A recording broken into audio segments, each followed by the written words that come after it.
Gloire à Dieu, alléluia, nous bénissons le Seigneur pour le souffle de vie qu'il ne cesse de nous accorder en ce jour. Bienvenue à une minute de prière de ce mercredi 16 octobre 2024. Aujourd'hui, le Seigneur a mis en mon cœur le désir de partager avec vous ce passage de Matthieu chapitre 7, du 15e au 20e verset que je lis au nom de notre Seigneur Jésus-Christ. Gardez-vous des faux prophètes, ils viennent à vous en vêtements des brebis, mais au-dedans ce sont des loups ravisseurs. Vous les reconnaîtrez à leurs fruits. Cueille-t-on des raisins sur des épines ou des figues sur des chardons? Tout bon arbre porte des bons fruits, mais le mauvais arbre porte de mauvais fruits.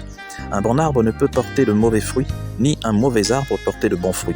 Tout arbre qui ne porte pas de bons fruits est coupé et jeté au feu. C'est donc à leurs fruits que vous les reconnaîtrez. Chers frères et sœurs dans le Seigneur, la seule réponse acceptable au sermon sur la montagne qu'a donné notre Seigneur est de prendre une décision. À savoir, soit de passer par la porte étroite sur le chemin étroit qui mène à la vie, soit de passer par la porte large, puis le large chemin qui mène à la destruction. La porte étroite, d'abord pour commencer, ça représente le service chrétien, mais avec dévouement et dans la vérité. Un enfant de Dieu qui sert Dieu, sans pour autant chercher sa propre gloire, sans pour autant chercher le succès. Il veut que l'œuvre de Dieu puisse avancer, mais sans pour autant chercher à se propulser lui-même. Tandis que la porte large, nous voyons ceux qui cherchent d'abord leur propre gloire. Voilà pourquoi, au lieu que ce soit Dieu qui propulse ce ministère, mais c'est eux-mêmes, ils sont capables d'aller faire des compromis, aller même toucher aux fétiches, ou même chercher à devenir des amoureux de l'argent, du succès, de la gloire, pour pouvoir avoir des églises, des ministères qui sont connus. Mais ce que j'aimerais rappeler au peuple de Dieu en ce matin, c'est que tu peux aller faire alliance avec qui tu veux. Ne pense pas que ça impressionne Dieu. Beaucoup pensent que non, je vais aller faire alliance avec un démon, remplir une église, avoir un ministère à succès, et Dieu sera content de moi. Détrompe-toi, mon frère. Détrompe-toi, ma sœur.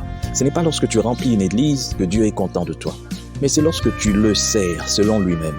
Parce qu'il y a beaucoup d'églises qui sont des méga church, mais qui sont des coquilles vides.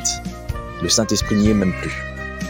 Alors, à côté, il y a des églises qui sont petites en nombre, mais des églises puissantes, là où il y a la vérité, là où l'Esprit de Dieu est présent. Voilà pourquoi je viens ce matin t'exhorter.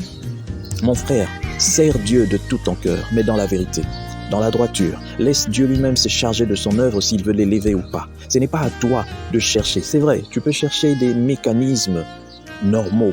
Tu peux chercher des voies normales. Par les médias, par autre chose, c'est vrai, Dieu a besoin aussi de voir cette façon, a besoin de voir que nous sommes en train de chercher à propulser son œuvre, mais pas en faisant des compromis. Et encore les dangers pour vous qui allez dans ces églises où vos conducteurs ont fait des compromis avec le diable. Vous irez en enfer par procuration, parce que si la tête déjà est touchée, ça veut dire que les membres aussi sont affectés. Voilà pourquoi je viens encore te rappeler en ce matin, toi qui me suis, mon frère, ma sœur, ça ne sert à rien de servir Dieu par tes propres forces. Abandonne-toi et laisse Dieu lui-même gérer et conduire son œuvre. Au nom puissant du Seigneur Jésus-Christ, nous avons ainsi parlé. Amen. Bonne journée à tous.